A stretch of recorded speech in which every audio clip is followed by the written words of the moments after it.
welcome to a Smurd P video, and today we are looking at Darkstar.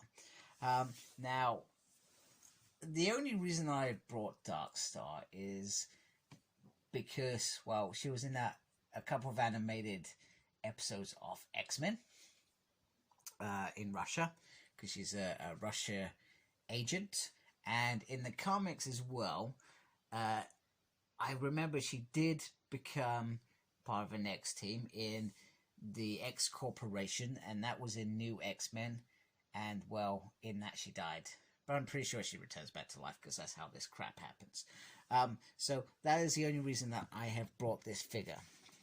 The artwork, as always, that looks pretty awesome, actually. That's completely different. Oh, look at that. That's wicked. Look at that. Let me just lift my thing up there. That is pretty awesome. I have no idea who that is. She's fighting. And this is the lineup for this figure. So you need 6 figures to build the Build-A-Figure Ursa Major, which I believe, once again, is part of this Russian team. I've no idea if they're good or bad, because I've never read them. And just so I'm clear, I do not intend to buy any of these figures other than this one. This is the only figure that I was interested. Now, drafted as a Soviet operative on a nefarious mission, Lenia Petrovna. I probably said that completely wrong, so apologies to, I guess, you folks in Russia. Eventually broke free from the system and began to use her super secret skills to her own needs. So she went on the rob, clearly, to rob banks. And I cannot remember if in the comics there is any sort of crossover with Omega Red. I would have to go back and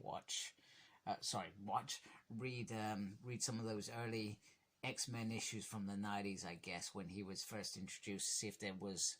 I can't remember anything in the comics, and if there is, I suspect that would be pretty cool. So let's get her out of her plastic cardboard cage.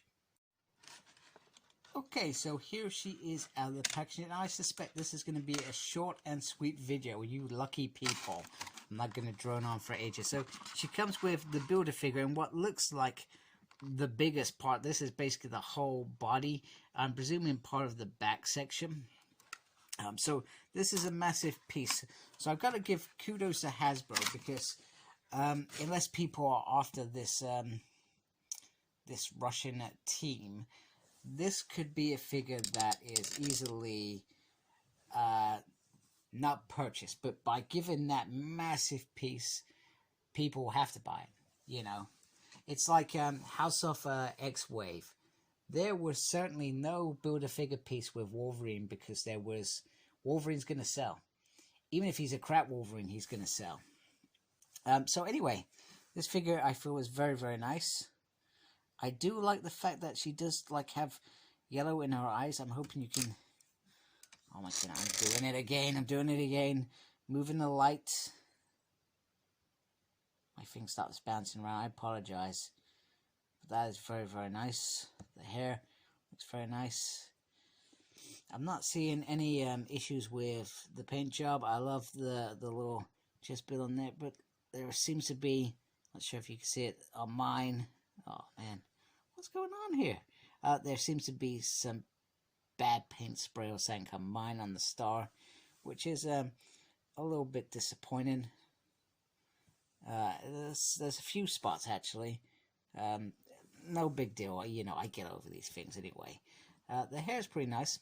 I've got to say that Marvel always seem to do cool hair, and I always feel like Marvel do they do really good comic heads. So anything from a comic, etc., they do really well. Now, what Hasbro don't do really well is when they have to try and do Tommy out of Power Rangers. They can never get stuff like that, but stuff out of comic, I feel like they do very well. Monsters, they are brilliant at. Anything like that, they're pretty cool at. So anyway, the head can look down. Coming up, yeah, you've got nothing because of this big hairpiece. She can turn her head, but once again, the restrictions, because that just pushes it like that, which looks down. So there is restrictions there, but you can take the arm out like that if you wanted to. And there is just a single bend on there. The hand can go up and down and can turn all around as she uses her mighty powers. Can't remember what her powers actually are. There is a torso movement there, and sort of like an ab crunch, but not really an ab crunch. Nothing here, so no swivel here.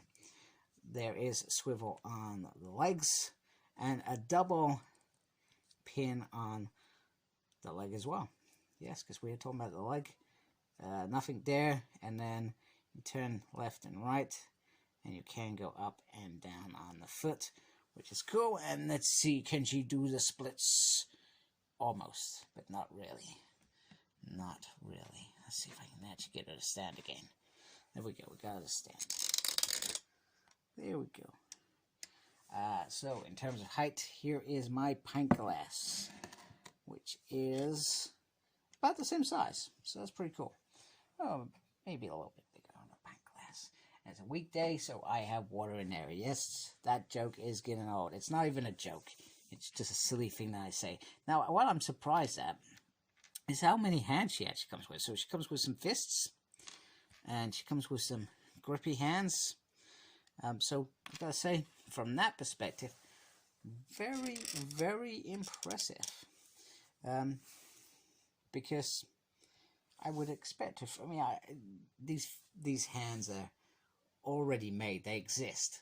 They've just got to paint them. So it's not a hard task. But I'm just surprised that she came with that many extra hands. Because sometimes when we get a figure, and I think, why didn't they give us extra hands? It makes no sense.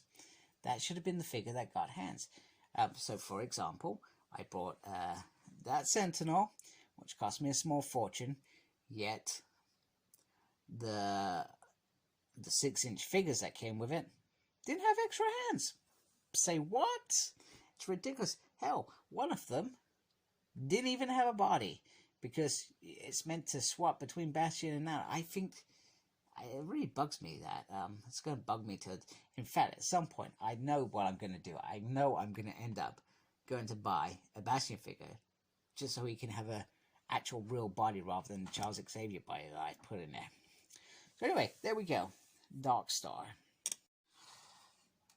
And I just wanted to take the opportunity to try and reenact that great scene where at the end of Season 2, I think it must be like episode 4 or 5, after Jubilee went to Russia with Colossus to help him fight back Omega Red. And Darkstar became an ally when she realized the X-Men were there to help and her government had failed. I think she puts him under arrest at the end of the episode. So Storm is creating the ice cubes. I know Jubilee's probably, I think she's quite far out of it. And I'm pretty sure Darkstar, I'm pretty sure she fires some bolts at it, but her it's all about Wolverine, let's be honest. Wolverine and Colossus. I wish they had done a Fastball special. That would have been wicked. I feel like I need to watch this episode again. Where's my Disney Plus? Definitely checking that out. Anyway, I hope you liked my video. If you do, please subscribe to my channel. I'd really appreciate it.